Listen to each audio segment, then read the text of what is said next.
ഈശോയിൽ എൻ്റെ ഏറ്റവും പ്രിയപ്പെട്ട സൗരങ്ങളെ, നമ്മൾ ഒരിക്കലും മറന്നു പോയിട്ടില്ലാത്ത നമ്മുടെ ചെറുപ്പം പോലെ പഠിച്ചൊരു പ്രാർത്ഥനയാണല്ലോ നമ്മൾ കുരിശ് വരച്ച് പ്രാർത്ഥിക്കാറുണ്ടല്ലേ. വിശുദ്ധ കുരിശിൻ്റെ അടയാളത്താലെ ഞങ്ങളുടെ ശത്രുക്കളിൽ നിന്ന് ഞങ്ങളെ രക്ഷിക്കുക, ഞങ്ങളുടെ തമ്പുരാനെ, പിതാവിൻ്റെയും പുത്രൻ്റെയും പരിശുദ്ധാത്മാവിൻ്റെ നാമത്തിൽ ആമേൻ. നമ്മൾ ചിലപ്പോൾ വലിയ പ്രാർത്ഥനകളൊന്നും ഇല്ലെങ്കിലും നമ്മൾ ഒരിക്കലും മറന്നു പോകാൻ പാടില്ലാത്തതും മറന്നു പോയിട്ടില്ലാത്തതുമായ ഒരു പ്രാർത്ഥനയാണിത്. ചെറുപ്പം പോലെ ഒരുപക്ഷെ നമ്മുടെ അപ്പച്ചനും അമ്മച്ചും ഒക്കെ നമ്മളെ മടിയിലിരുത്ത് പഠിപ്പിച്ചു തന്ന ആദ്യത്തെ പ്രാർത്ഥനകളൊന്നാണിത്. കുരിശ് വരച്ച് എഴുന്നേക്കണം എന്നൊക്കെ നമ്മളോട് പറയും. പോയി കിടക്കാൻ നേരത്ത് കുരിശ് വരച്ചിട്ട് പോവുള്ളൂ, പുറത്തോട്ട് ഇറങ്ങുമ്പോൾ കുരിശ് വരച്ചുകൊണ്ട് പോകണം.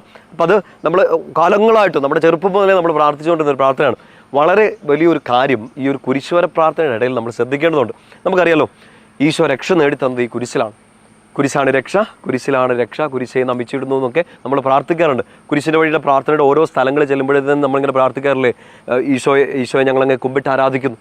എന്തുകൊണ്ടെന്നാൽ വിശുദ്ധ കുരിശാൽ അങ്ങ് ലോകത്തെ വീണ്ടും രക്ഷിച്ചു. നമുക്ക് രക്ഷയ്ക്ക് കാരണമായ ആ കുരിശ് അടയാളം വരച്ച് നമ്മൾ പ്രാർത്ഥിക്കുമ്പോൾ വലിയ സംരക്ഷണമുണ്ട് പ്രിയപ്പെട്ട സഹോദരങ്ങളെ നമുക്ക് ലഭിക്കുന്നത്. കത്തോലിക്കാ സഭയുടെ മതബോധന ഗ്രന്ഥത്തിൽ 617 പാരഗ്രാഫിൽ വിശുദ്ധ കുരിശിനെ കുറിച്ച് പ്രത്യേകിച്ച് പറയുന്നു. നമ്മുടെ ഏക പ്രത്യാശ, നമ്മുടെ ഏറ്റവും വലിയ പ്രത്യാശ എന്താണ്?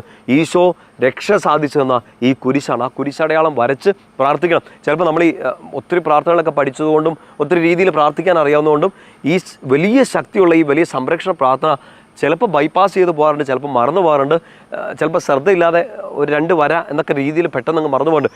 ഒരിക്കലും മറന്നു പോകരുത് കേട്ടോ, ഒരിക്കലും മിസ് ചെയ്യരുത്. പരമാവധി ഒരു ദിവസമൊക്കെ പലതവണ നിങ്ങൾ പഠിക്കാൻ ഇറങ്ങുമ്പോൾ, ജോലിക്ക് പോകുമ്പോൾ, ഡ്രൈവ് ചെയ്യാൻ പോകുമ്പോൾ, നിങ്ങൾ ശുശ്രൂഷയ്ക്ക് ഇറങ്ങുമ്പോൾ, എഴുന്നേൽക്കുമ്പോൾ, കിടക്കുമ്പോൾ എല്ലാം കുരിശടയാളം വരച്ച് പ്രാർത്ഥിക്കുക. നിങ്ങൾക്ക് നന്നായിട്ട് അറിയാം. ഞാനിത് ഇത്രയും ഇൻട്രൊഡക്ഷൻ പറഞ്ഞെന്താ അറിയോ, ലോങ് ഇൻട്രൊഡക്ഷൻ, ചെറിയൊരു കാര്യം, പക്ഷേ വലിയ ശ്രദ്ധിക്കേണ്ട ഒരു കാര്യമാണ്. നമുക്ക് എല്ലാവർക്കും കാണാപ്പാടം അറിയാവുന്ന ഒരു വചനമായിരിക്കും 2 മക്കബായർ 8:18 വചനം. ഇപ്പം തന്നെ മനസ്സിലേക്ക് വന്നിട്ടുണ്ടാവും. നമുക്ക് നേരെ വരുന്ന നമ്മുടെ ചുറ്റുമുള്ള എല്ലാ ശത്രുക്കളെയും, ലോകം മുഴുവനെയും തന്നെയും അങ്കുലി ചലനം കൊണ്ട് തറപറ്റിക്കാൻ കഴിയുന്ന ആരിൽ? സർവശക്തനായ ദൈവത്തിലാണ് നമ്മുടെ പ്രത്യാശ. ഈ വചനം നമുക്ക് കൃത്യമായിട്ട് അറിയാം. ലോകം മുഴുവൻ നമുക്കെതിരെ നിന്നാലും, ശത്രുക്കൾ മുഴുവൻ നമുക്കെതിരെ നിന്നാലും നമുക്കൊരു പ്രത്യാശയുണ്ട്, സർവശക്തനായ ദൈവം. ആ സർവശക്തനായ ദൈവത്തിൻ്റെ രക്ഷയും ശക്തിയും എങ്ങനെ വരുന്നു എന്ന ആ വചനം നമ്മുടെ ഉള്ളിലൊരു സീക്രട്ട് തരുന്നുണ്ട്. എന്ത്? അങ്കുലി ചലനം. അങ്കുലി അറിയാലോ, ഒരു വിരലിൻ്റെ അനക്കം കൊണ്ട് ശത്രുവിനെ തറപറ്റിക്കാൻ പറ്റും എന്ന് വചനം നമുക്ക് പഠിപ്പിച്ചു തരികയാണ്.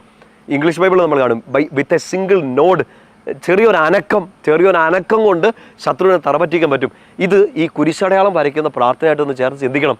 നമ്മൾ കുരിശടയാളം വരച്ച് പ്രാർത്ഥിക്കുമ്പോഴല്ലോ ഈ വിരൽ വെച്ചല്ലേ പ്രാർത്ഥിക്കും. നമ്മൾ പിതാവിനും പുത്രനും തീർച്ചയായിട്ടും വെക്കുന്നുണ്ട്. നമ്മുടെ കരങ്ങൾ മുഴുവൻ ഉയർത്തി കുരിശ വരച്ച് പ്രാർത്ഥിക്കുമ്പോൾ നമ്മൾ വിരലിങ്ങനെ പിടിച്ചിട്ടാണ് പ്രാർത്ഥിക്കുന്നത്.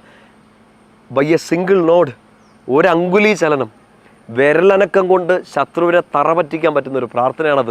അതുകൊണ്ടാണ് വിശുദ്ധ കുരിശിൻ്റെ അടയാളത്താലെ എന്ന് പറഞ്ഞ് ഈശോയുടെ പേര് പറയുന്നതിന് മുമ്പ് തന്നെ ഈ ശത്രുവിനൊരു സൂചന തരുന്നത്. വിശുദ്ധ കുരിശിൻ്റെ അടയാളത്താലെ ഞങ്ങളുടെ ശത്രുക്കളിൽ നിന്ന്, ആ ശത്രുവിൽ നിന്ന് നമുക്ക് രക്ഷ നേടാനും ആ ശത്രുവിനെ തോൽപ്പിച്ചോടിക്കാനും ഒരു വിരൽ മതിയെന്ന്.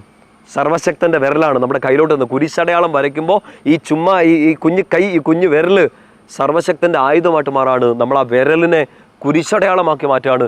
ആ കുരിശടയാളം വരച്ച് പ്രാർത്ഥിക്കുമ്പോൾ അതെൻ്റെ ശിരസിലായാലും, എൻ്റെ ശരീരത്തിലായാലും, എൻ്റെ ചിന്തകളിലായാലും, എൻ്റെ ഏത് പ്രവൃത്തികളിലായാലും, ഈ ശത്രു എൻ്റെ മുമ്പിൽ നിന്നാലും ഉള്ളിൽ കയറിയാലും ചുറ്റും നിന്ന് ആക്രമിക്കാൻ ശ്രമിച്ചാലും ആ ശത്രുവിനെ ഒരു അങ്കുലി ചലനം കൊണ്ട് എനിക്ക്, ദൈവത്തിൻ്റെ പൈതലിന്, നമുക്ക് ഓരോരുത്തർക്കും തറപറ്റിക്കാൻ പറ്റും.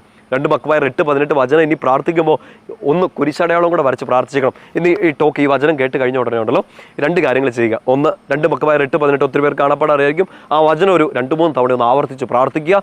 നന്നായിട്ട് സമയമെടുത്ത് കുരിശ് വരച്ചൊന്ന് പ്രാർത്ഥിക്കുക. ഒരു സംരക്ഷണം മേടിക്കുക. നിങ്ങളിപ്പോൾ ഏത് അവസ്ഥയിലായാലും, നിങ്ങളിപ്പോൾ എവിടെയാണേലും പെട്ടെന്ന് തന്നെ ഒന്ന് ഈ ടോക്ക് കേട്ടപാടെ ഒന്ന് പ്രാർത്ഥിച്ചേക്കുക. ഈ ഒരു പ്രാർത്ഥന രീതി നമുക്ക് എല്ലാവർക്കും അറിയാം. ആരെങ്കിലുമൊക്കെ കുരിശടയാളം വരയ്ക്കുന്ന പ്രാർത്ഥനകളൊക്കെ മറന്നു പോയിട്ടുണ്ടാവും, ഇല്ലെങ്കിൽ ബൈപ്പാസ് ചെയ്ത് പോയിട്ടുണ്ടാവും. ആരെങ്കിലുമൊക്കെ മറന്നിട്ടുണ്ടെങ്കിൽ അവർക്കിതൊരു സുവിശേഷമായിട്ട് മാറണം. നിങ്ങൾക്ക് പറ്റുമെങ്കിൽ, സാധിക്കുമെങ്കിൽ ഇത് ഉപകാരപ്പെടുമെന്ന് തോന്നുന്ന നിങ്ങളുടെ പ്രിയപ്പെട്ടവരിലേക്ക് ഈ പ്രാർത്ഥന ഒന്ന് ഓർമ്മിപ്പിച്ചു കൊടുക്കുക. അവർക്കത് അറിയാം, എന്നാലും ഒന്ന് ഓർമ്മിപ്പിച്ചു കൊടുക്കുക. ഈശോ അനുഗ്രഹിക്കട്ടെ. വിശുദ്ധ കുരിശാണ് നമ്മുടെ രക്ഷ. ആ കുരിശിലാണ് നമ്മൾ പ്രത്യാശ അർപ്പിച്ചിരിക്കുന്നത്. ഈശോയുടെ രക്ഷയിൽ പ്രത്യാശ അർപ്പിച്ച ആരും നിരാശരായി പോകുന്നില്ല. ഈശോ മിശിഹായെ, ഞങ്ങൾ ഒന്ന് ചേർന്ന് ഈ ശുശ്രൂഷയിൽ പങ്കെടുക്കുന്ന ഞങ്ങളെല്ലാവരും ഒന്ന് ചേർന്ന് അങ്ങേ ആരാധിക്കുന്നു. എന്തുകൊണ്ടെന്നാൽ വിശുദ്ധ കുരിശാൽ അങ്ങ് എന്നെ, ലോകത്തെ, ഈശോയെ, അങ്ങയുടെ പ്രിയപ്പെട്ട മക്കളെ എല്ലാം രക്ഷിച്ചു. പിതാവിൻ്റെയും പുത്രൻ്റെയും പരിശുദ്ധാത്മാവിൻ്റെയും നാമത്തിൽ ആമേൻ.